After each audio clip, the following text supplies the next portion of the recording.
So, Sabine, you recently worked with someone called Ethan, and you have an amazing story to tell.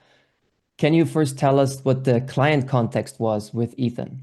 Yeah. So Ethan came to me with a situation that, frankly, on paper should have worked. He owned a property and had two long-term business partners helping to manage it. The arrangement had history, familiarity, and just enough function to keep things moving. But internally for Ethan, something no longer fit. He had grown. He wanted more clarity, consistency, more accountability. And what was Ethan's challenge?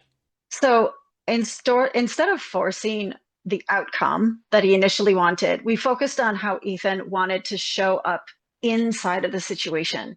He implemented simple alignment structures, clear expectations, and documentation. He also practiced staying consistent without escalating.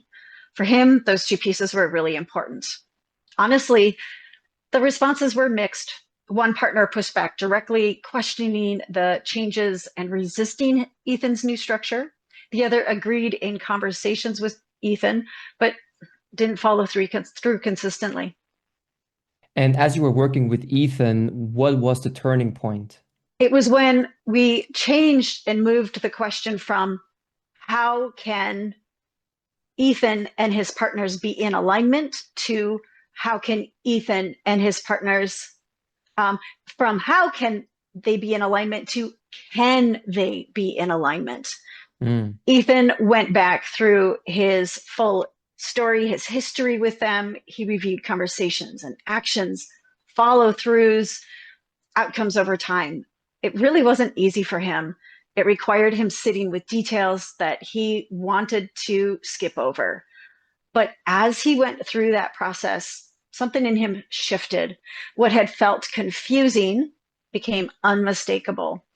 The patterns he saw in the story weren't occasional. Some of the dynamics, the same dynamics, were in fact repeating over time, just in slightly different terms. So that's when his real shift began, not externally, but internally. And as Ethan reached this turning point, what would you say was his main insight? After weeks of effort, Ethan had enough information. That was the big thing. He didn't need more time, more proof, or more attempts. What he had been trying to solve wasn't actually solvable in the way that he had hoped.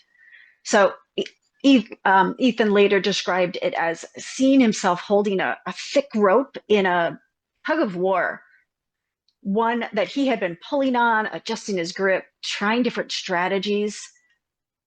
And then what worked was simply letting go of that rope, not in defeat, not in frustration, but in clarity.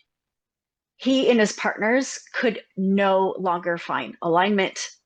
That was the big insight for him, which meant the partnership had reached its completion. And was that the outcome of Ethan's journey?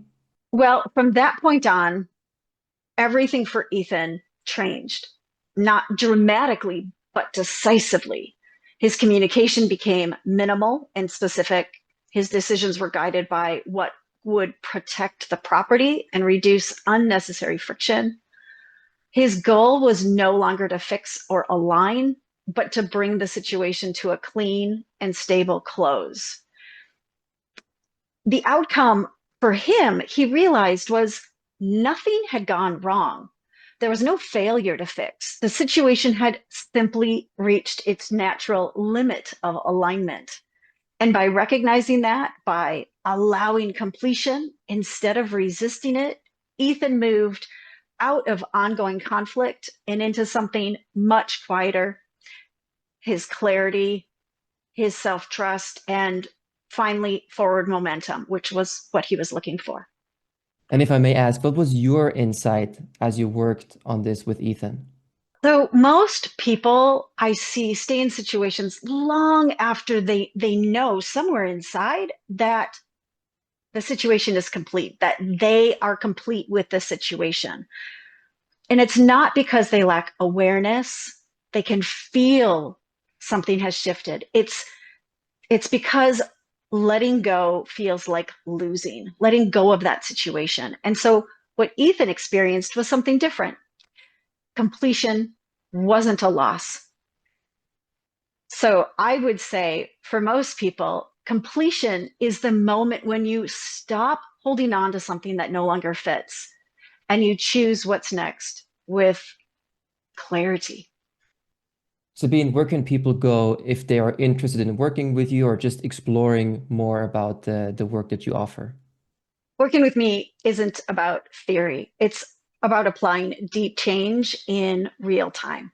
So if you'd like to experience this kind of work for yourself, if you're on social media, go to my website, becomingyou.life. And if you're on my website, go ahead and just look below. You can book a free 30-minute call with me.